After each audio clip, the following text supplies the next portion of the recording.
Hi, എല്ലാവർക്കും നമസ്കാരം. നമ്മുടെ ആറാട്ടണ്ണൻ സന്തോഷ് വർക്കിയെ കുറിച്ച് എല്ലാവർക്കും അറിയുണ്ടാവും അല്ലേ? അദ്ദേഹത്തെ അറിയാത്ത മലയാളികൾ ആരും ഉണ്ടാവില്ല. ആറാട്ട് സിനിമ ഇറങ്ങിയ സമയത്ത് ലാലേട്ടൻ ആറാടുകയാണെന്ന് പറഞ്ഞുകൊണ്ട് സോഷ്യൽ മീഡിയയിൽ ഒരു തരംഗമായ വ്യക്തിയാണ് ആറാട്ടണ്ണൻ. പിന്നീട് പല പല അവസരങ്ങളിൽ പല പല വിഷയങ്ങളിൽ അദ്ദേഹം അഭിപ്രായം പറയുകയും അങ്ങനെ സോഷ്യൽ മീഡിയയിൽ നിറഞ്ഞു നിൽക്കുകയും ചെയ്തിരുന്ന ഒരു സമയമുണ്ട്. പിന്നെ പല സിനിമാ നടികളെ കുറിച്ചും ഇദ്ദേഹം വളരെ മോശമായിട്ടുള്ള അഭിപ്രായ പ്രകടനം നടത്തുകയും അതേ തുടർന്ന് വിവാദത്തിലാകുകയൊക്കെ ചെയ്തിട്ടുള്ള ആളാണ്. ഇപ്പൊ നടൻ ബാല ഇദ്ദേഹത്തിനെതിരെ ഒരു പരാതി കൊടുത്തിട്ടുണ്ടെന്നാണ് അറിയാൻ കഴിഞ്ഞത്.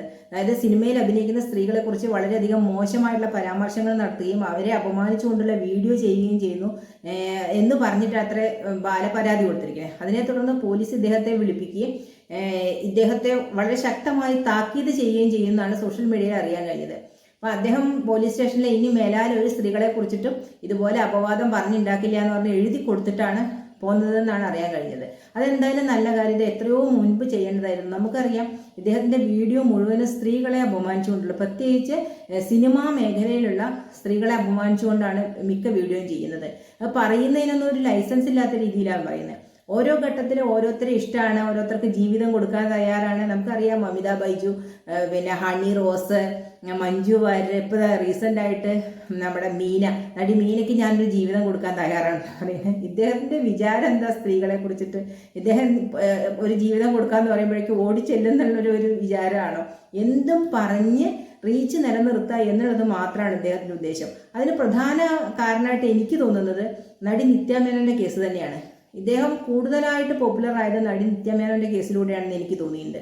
കാരണം നിത്യാമേനോനെ നിരന്തരം ശല്യപ്പെടുത്തുകയും നിത്യാമേനോൻ അതിനെതിരെ പ്രതികരിക്കുകയും ചെയ്യുകയും പിന്നെ അതിനെ തുടർന്ന് കുറേ അധികം വിവാദങ്ങൾ പൊട്ടിപ്പുറപ്പെടുകയും ചെയ്തിട്ടുണ്ട്. അപ്പൊ ആദ്യഘട്ടങ്ങളിലൊക്കെ ഇദ്ദേഹം ഒരു പാവമാണ്, ഒരു പൊട്ടനാണ്, ഒരു ശുദ്ധഗതിക്കാരനാണ് എന്നുള്ള തരത്തിലൊക്കെയാണ് പലരും വീഡിയോ ചെയ്തിരുന്നത്. പിന്നെയാണ് ഇയാളൊരു പൊതു ശല്യമാണെന്ന് ആളുകൾക്ക് മനസ്സിലാവുന്നത്. അപ്പൊ നിത്യാമേനോൻ അന്ന് പ്രതികരിച്ച രീതിയും സോഷ്യൽ മീഡിയ ഏറ്റെടുത്തതും ഒക്കെ കണ്ടിട്ട് ഇദ്ദേഹം മനസ്സിലാക്കിയതെന്ന് വെച്ചാൽ ഇങ്ങനെ നടിമാരെ കുറിച്ച് എന്തെങ്കിലും പറഞ്ഞു കഴിഞ്ഞാൽ വളരെയധികം റീച്ച് ആവും, തന്നെ എല്ലാവരും അറിയും, താൻ പോപ്പുലർ ആവും, ആ സോഷ്യൽ മീഡിയയിൽ തൻ്റെ സാന്നിധ്യം നിലനിൽക്കും എന്നുള്ളൊരു തോന്നൽ കൊണ്ടായിരിക്കും ഓരോ ഇടവേളകൾ അനുസരിച്ചിട്ട് ഈ സ്ത്രീകളെ കുറിച്ചിട്ട്, പോപ്പുലറായി നിൽക്കുന്ന നടിമാരെ കുറിച്ചിട്ട് ഇങ്ങനെ ഓരോന്ന് പറഞ്ഞുകൊണ്ട് വരുന്നത്. അപ്പോൾ അത് കുറേ അധികം ആളുകൾ ഏറ്റെടുത്ത് വീഡിയോ ചെയ്യുകയും ഒക്കെ ചെയ്യുമല്ലോ. അപ്പോൾ അതിന് വേണ്ടിയിട്ട് ചെയ്യുന്നതായിരിക്കണം മനഃപൂർവ്വം, തനിക്ക് സോഷ്യൽ മീഡിയയിൽ ഒരു നിലനിൽപ്പിന് വേണ്ടിയിട്ട് ചെയ്യുന്നതായിരിക്കണം ഇദ്ദേഹം തന്നെ പറയുന്നുണ്ട്, ഞാൻ ഒരുപാട് പഠിച്ചതാണ്, ഒരുപാട് ഡിഗ്രികളുണ്ട്, PhD ഉണ്ടെന്നൊക്കെ പറയുന്നുണ്ട്. അങ്ങനെയുള്ള ഒരാൾ ചെയ്യുന്ന പ്രവൃത്തിയായിട്ട് പലപ്പോഴും തോന്നിയിട്ടില്ല. കാരണം നമുക്കറിയാം അങ്ങനെയൊക്കെ ഒരുപാട് പഠിച്ചൊരു വ്യക്തിയാണ്, ഒരു ബുദ്ധിയുള്ള വ്യക്തിയാണെങ്കിൽ സോഷ്യലി റെലവൻ്റ് ആയിട്ടുള്ള ഒത്തിരി കാര്യങ്ങൾ നമ്മുടെ സമൂഹത്തിൽ നടക്കുന്നുണ്ട്. തനിക്ക് കിട്ടിയ ഈ റീച്ച്, സോഷ്യൽ മീഡിയയിൽ തനിക്ക് കിട്ടിയ ഒരു പ്രാതിനിധ്യം, അത് അങ്ങനെയുള്ള കാര്യങ്ങളിലൊക്കെ വഴിതിരിച്ച് വിടുകയാണ് ബുദ്ധിയുള്ളവർ ചെയ്യാല്ലേ. എന്തെല്ലാം കാര്യങ്ങൾ ചർച്ച ചെയ്യേണ്ട, സാമൂഹ്യപരമായിട്ടുള്ള എന്തെല്ലാം കാര്യങ്ങൾ തൻ്റെ സോഷ്യൽ മീഡിയ ഉപയോഗിച്ച് അദ്ദേഹത്തിന് ബുദ്ധിയുള്ള ആളാണെങ്കിൽ, ഇത്രയധികം പഠിച്ച ആളാണെങ്കിൽ, താൻ പഠിച്ച വിഷയത്തെ ബേസ് ചെയ്തിട്ടുള്ള കാര്യങ്ങളെക്കുറിച്ച് വളരെ ആധികാരികമായിട്ട് സംസാരിക്കാൻ അദ്ദേഹത്തെ കൊണ്ട് കഴിയും. അപ്പോൾ അത് ചെയ്യാമായിരുന്നു. അത് ചെയ്യാതെ കുറുക്കു വഴിയിലൂടെ പ്രശസ്തി നേടുക എന്നുള്ളൊരു ഉദ്ദേശത്തിലാണ് അദ്ദേഹം മുന്നോട്ട് പോയിക്കൊണ്ടിരിക്കുന്നത്. അതുകൊണ്ട് തന്നെയാണ് ബാല കൊടുത്ത പരാതിയിൽ പെട്ടെന്ന് തന്നെ ആക്ഷൻ ഉണ്ടാവുകയും ചെയ്ത് അദ്ദേഹത്തിന് പിന്നെ താക്കീത് കൊടുക്കുകയും ചെയ്തത്. അതുകൊണ്ട് തന്നെ അദ്ദേഹം നന്നായി എന്നാണ് ഇപ്പോൾ മനസ്സിലാക്കാൻ കഴിയുന്നത്. അപ്പോൾ ഈ റീസെൻ്റ് ആയിട്ട് ഇറങ്ങിയ വീഡിയോസൊക്കെ ശ്രദ്ധിച്ചാൽ അറിയാം, പിന്നെ അർജുനെ കുറിച്ചിട്ടും, ഇപ്പോൾ കർണാടകയിൽ കാണാതായ അർജുനെ കുറിച്ചിട്ടും, ബജറ്റിനെ കുറിച്ചിട്ടും, ഭീകരവാദത്തെ കുറിച്ചിട്ടും ഒക്കെയാണ് ഇപ്പോൾ റീസെൻ്റ് ആയിട്ട് വീഡിയോ ചെയ്തുകൊണ്ടിരിക്കുന്നത്. ഇതൊക്കെ എത്രയോ മുൻപേ ആകാമായിരുന്ന കാര്യമായിരുന്നു. അപ്പോൾ പോലീസ് വിളിച്ചു വരുത്തി ഒന്ന് കുടഞ്ഞു വിടേണ്ടി വന്നു അദ്ദേഹം ഒന്ന് നന്നാവാൻ. അപ്പോൾ മുമ്പ് ആരെങ്കിലും ഇദ്ദേഹത്തിനെതിരെ പരാതി കൊടുത്തിരുന്നെങ്കിൽ അയാൾ ഇത്രയധികം സ്ത്രീകളെ സമൂഹ മധ്യത്തിൽ അപമാനിക്കില്ലായിരുന്നു. അപ്പോൾ കേസും പോലീസ് സ്റ്റേഷനും ഒക്കെ ഉണ്ടായിട്ടുണ്ട് ആറാട്ടൻ്റെ ജീവിതത്തിൽ. പക്ഷെ അത് അദ്ദേഹത്തിന് നേരെ ആയിരുന്നില്ല. മറ്റു പല കേസുകളും, ബാലയുടെ കേസ്, വേറെ യൂട്യൂബറുടെ കേസ്, അങ്ങനെയൊക്കെ കുറേ കേസുകളിൽ ഇദ്ദേഹം സാക്ഷിയായിട്ടൊക്കെയാണ് തോന്നുന്നു പോയിട്ടുണ്ടാവുക. അതുകൊണ്ട് തന്നെ ഇദ്ദേഹത്തിന് ആരും ഇദ്ദേഹത്തിനെതിരെ പരാതി കൊടുക്കാത്തത് ഇദ്ദേഹം ഒരു പൊട്ടനും ശുദ്ധഗതിക്കാരനും ആണ് എന്ന് തോന്നിയുകൊണ്ടായിരിക്കണം ആരും ഇദ്ദേഹത്തിനെതിരെ ഇതുവരെ പരാതി കൊടുക്കാനിത്. അപ്പൊ ചില സമയത്തെങ്കിലും ശുദ്ധൻ ദുഷ്ടന്റെ ഫലം ചെയ്യുന്നതാണ്. അതുകൊണ്ട് തന്നെ ആയിരിക്കും ഒരു പരിധി വിട്ടപ്പോൾ ബാല പരാതി കൊടുത്തത്. അതെന്തായാലും വളരെ നല്ല കാര്യമായി തോന്നി. അതുകൊണ്ട് തന്നെ അദ്ദേഹം നന്നാവാൻ തീരുമാനിച്ചു എന്നാണ് എനിക്ക് മനസ്സിലാക്കാൻ കഴിഞ്ഞത്.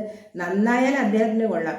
കാരണം അദ്ദേഹം പറയുന്നത്, ഞാൻ കല്യാണം കഴിച്ചിട്ടില്ല, എനിക്കാരും പെണ്ണ് തരുന്നില്ല, എനിക്ക് പെണ്ണ് കിട്ടുന്നില്ല എന്നൊക്കെ പറഞ്ഞത്. പക്ഷെ അദ്ദേഹത്തിൻ്റെ ഒരു കാഴ്ചപ്പാട് വെച്ചിട്ട് എനിക്ക് മനസ്സിലാക്കാൻ കഴിഞ്ഞത്, കുറച്ച് പോപ്പുലറായി നിൽക്കുന്ന സിനിമാ മേഖലയിലോ സീരിയൽ മേഖലയിലോ അല്ലെങ്കിൽ ആങ്കറിങ് മേഖലയിലോ അങ്ങനെയൊക്കെ നിൽക്കുന്ന ആരെങ്കിലും കല്യാണം കഴിച്ചാൽ കൊള്ളാം എന്നുള്ളൊരു ധാരണയാണ് അദ്ദേഹത്തിന്.